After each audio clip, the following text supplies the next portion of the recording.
je t'emmène où les rivières vont boire et se cacher, où les bactéries vont voyager.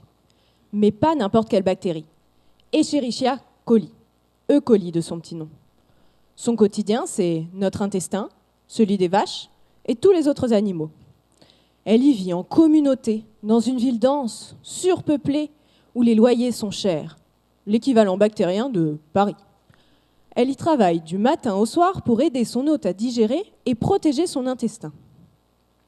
À force de travailler sans jamais s'arrêter, E. coli a besoin de changer d'air. Le plus simple pour elle, c'est de se laisser entraîner jusqu'au terminus de notre ligne de RER.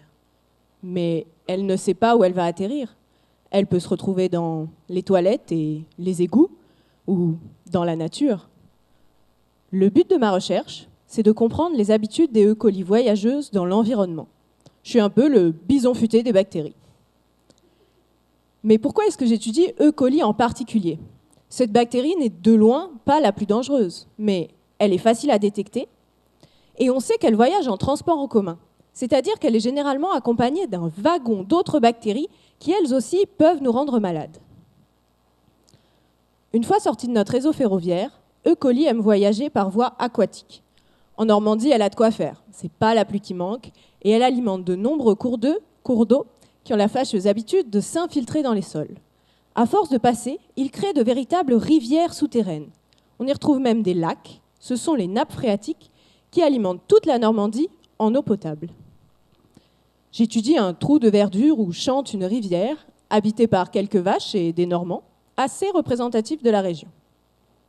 Le ruisseau disparaît dans le sol en un point, nommé la Perte, réalise tout un parcours souterrain, se mélange avec une nappe phréatique et ressort quelques kilomètres plus loin, formant une source, utilisée comme ressource en eau potable.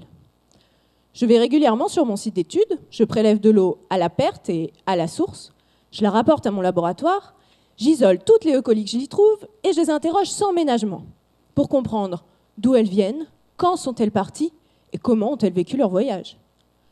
Après 3 ans d'investigation, je peux vous dire que les E. coli des vaches sont plus voyageuses que celles des hommes. Et si la plupart des E. coli sont inoffensives, celles qui peuvent nous rendre malades viennent des vaches.